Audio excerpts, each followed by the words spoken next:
Bismillah. Assalamualaikum warahmatullahi wabarakatuh.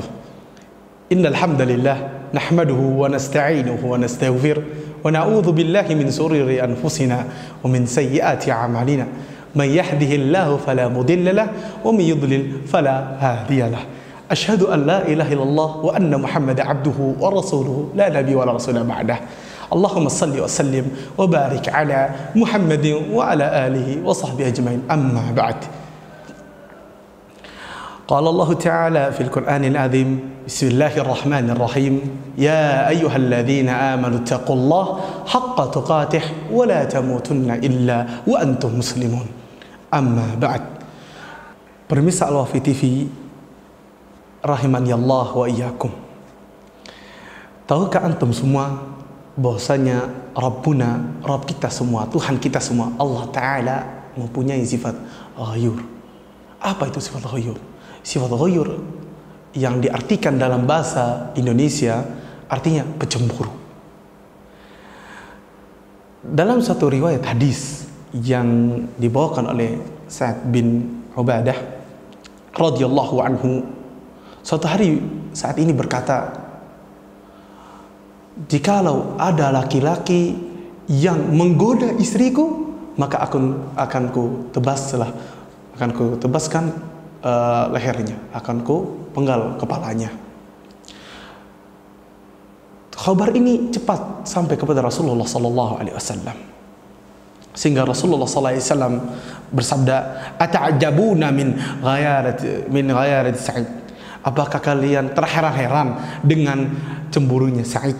Wallahi la ana aghyaru minhu. Demi Allah, aku lebih cemburu daripada dia. Wallahu aghyaru minni, dan Allah Ta'ala lebih cemburu daripada aku. Wa min ajli ghayaratillah, dan oleh karena itu Allah Ta'ala cemburu karena dengan mengharamkan, harrama al-fawahish ma dhahara minha wa ma batan. Allah mengharamkan perbuatan keji yang terlihat maupun tidak terlihat, yakni secara zahir maupun secara batin. Pemirsa Al-Wafi TV rahimani Allah wa iyyakum. Sebelum kita membahas Allah itu mempunyai sifat ghayur atau sifat pencemburu, kita harus mesti tahu apa itu sifat cemburu. Sifat cemburu adalah satu sifat yang muncul karena kasih sayang seseorang pada sesuatu. Jikalau orang tersebut dia cemburu pada sesuatu, dia tidak ingin sesuatu tersebut terjadi, tertimpa keburukan, tidak mau seorang tersebut. Pemirsa Al-Wafi TV rahimani Allah wa iyyakum. Lalu bagaimana sikap kita sebagai ibadullah, sebagai hamba-hambanya Allah Ta'ala, yang Allah Ta'ala mempunyai sikap ghayur, yaitu sifat pencemburu. Pertama, yakni kita harus bergembira. Lah, kenapa kita harus bergembira? Karena Allah Ta'ala yang tadi Ana sebutkan, jika seseorang dia mempunyai sifat ghayur, punya sifat pencemburu, pasti dia karena timbul kasih sayang. Sebab daripada pencemburu itu karena kasih sayangnya terhadap sesuatu. Nah, begitu juga dengan Allah Ta'ala. Jikalau Allah Ta'ala mempunyai sifat pencemburu, berarti Allah Ta'ala menginginkan kita semua sebagai hamba-hambanya untuk tidak melakukan hal-hal yang perbuatan keji, mau terlihat maupun tidak terlihat. Allah Ta'ala berfirman dalam surah An-Nisa ayat 27, "Wallahu yuridu an yatuba alaikum." Dan Allah Ta'ala menginginkan taubat dari kalian. Pemirsa Al-Wafi TV rahimani Allah wa iyyakum. Lalu bagaimana sikap kita yang kedua jika kita punya Rabb kita atau Tuhan kita yang mempunyai sifat cemburu? Yang kedua yaitu jadikanlah cemburu kita sesuai dengan cemburunya Allah Ta'ala. Maksudnya apa? Yakni ketika Allah Ta'ala cemburu terhadap kemaksiatan, maka jadikanlah itu di hati kita.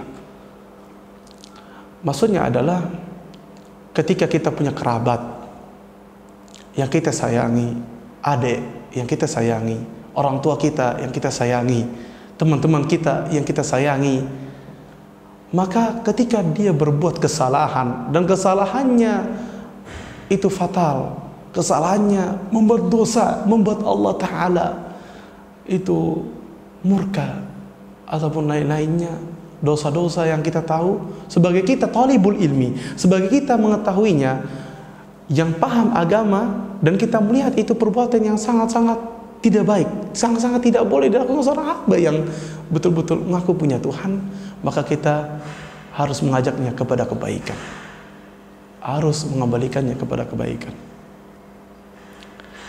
harus menasehatinya dengan kasih sayang, dengan kasih sayang kita. Pemirsa Al-Wafi TV rahimahni Allah wa iyyakum. Yang ketiga, ketika kita mempunyai Rabb kita sifat cemburu, maka sikap kita adalah yang ketiga, dengan datangilah tempat-tempat yang membuat Allah cinta terhadap kita. Kenapa kita harus mendatangi tempat-tempat yang membuat Allah cinta pada kita? Karena jikalau Allah Ta'ala merasa dikecewakan, jika Allah merasa kecewa, jika Allah merasa dikhianati, maka ingatlah, murka Allah itu pedih, murka Allah itu sangatlah pedih ya ikhwan. Pemirsa Al-Wafi TV, Allah Ta'ala berfirman, inna batasha rabbika lasyadid, yang artinya sesungguhnya apabila Allah Ta'ala itu menurunkan azab, maka azabnya sangatlah pedih. Ada satu kisah yang ana pernah baca dulu di majalah Kuwait, dan ini kisah nyata. Ini kisah nyata ya, para pemirsa Al-Wafi TV rahimani Allah iyyakum. Jadi ada seorang laki-laki yang dia pacaran dengan perempuan. Suatu hari tiba-tiba laki-laki tersebut terlintas di benak otaknya ingin menzinahi perempuan tersebut. Ingin menzinahi perempuan tersebut. Lalu dia akhirnya menzinahi. Lalu si perempuan ini, pacarnya ini punya kakak, dan kakaknya mengetahui bahwa si perempuan ini adiknya hamil. Kakaknya terkejut. Sebagai seorang kakak yang punya kasih sayang, jelas marah kepada si penzinanya. Wahai laki-laki yang telah menzinahi adik perempuanku, bertanggung jawablah apa yang telah engkau lakukan. Lalu kata si laki-laki tersebut, si penzina ini berkata apa? Cobalah engkau cek ke dokter, mungkin saja itu bukan anakku. Lalu akhirnya si penzina ini balik ke rumah. Balik ke rumah, tak lama dia balik ke rumah, tiba-tiba ibunya itu tergeletak di tengah-tengah rumah, di tengah ya ruang keluarga ya. Lalu dilihat oleh anak tersebut, oleh si penzina ini. Ummi, ibu, kenapa? Bangunlah wahai ibu. Akhirnya bangun ibunya. Lalu ketika bangun, dia berteriak ibunya. Teriak dengan suara yang kencang, gitu. Habis itu pingsan lagi. Habis itu anak laki-laki ini, penzina ini, lalu membangunkan ibunya. Ibu bangunlah engkau. Ibu bangunlah engkau. Akhirnya bangun ibunya, lalu teriak lagi dengan sebanyak 3 kali. Lalu yang ketiga kali bangunlah ibunya, lalu ibunya berkata, wahai anakku, aku melihat adik perempuanmu dizinahi oleh tetangga. Lantas seorang kakak tersebut terkejut.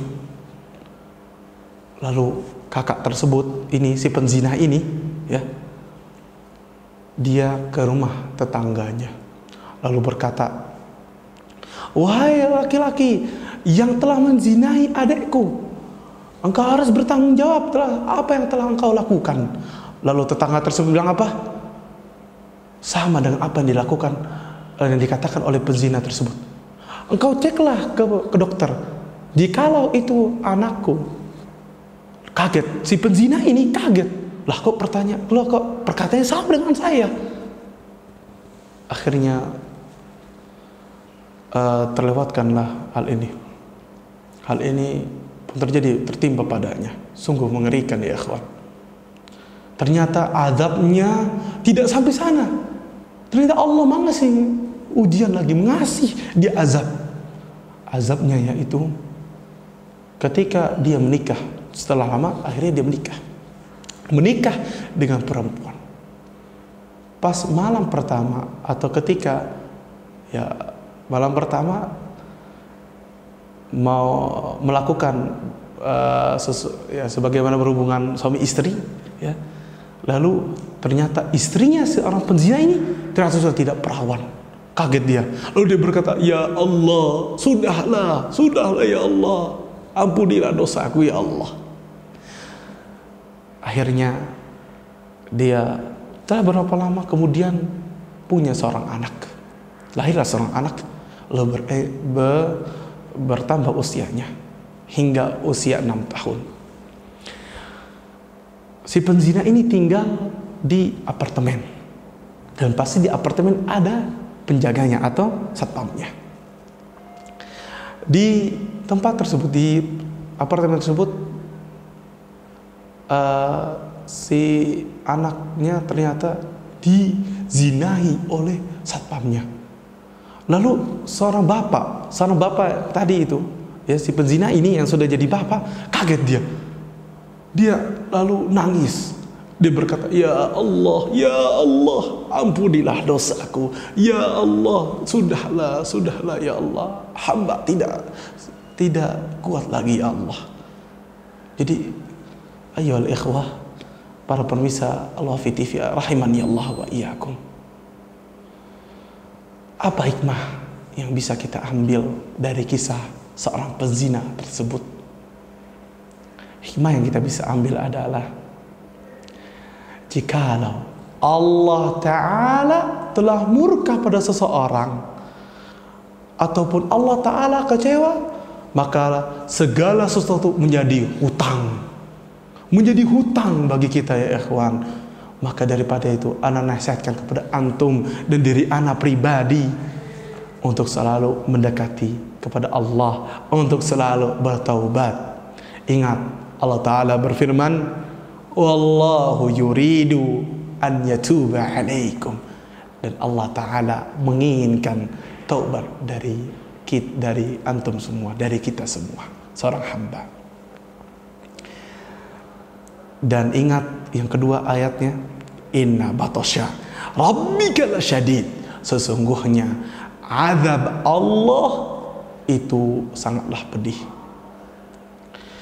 Ini saja yang bisa ana sampaikan kepada para pemirsa Al-Wafi TV, rahimani Allah wa iyyakum. Semoga kita semua diberi hidayah oleh Allah Ta'ala dan diberi taufik, dan semoga kita semua menggapai orang-orang menjadi orang bertakwa di hadapan Allah dan kembali kepada Allah Ta'ala dengan dosa-dosa yang telah Allah Azza wa Jal ampuni kita semua. Hadza minni, thumma assalamu alaikum warahmatullahi wabarakatuh.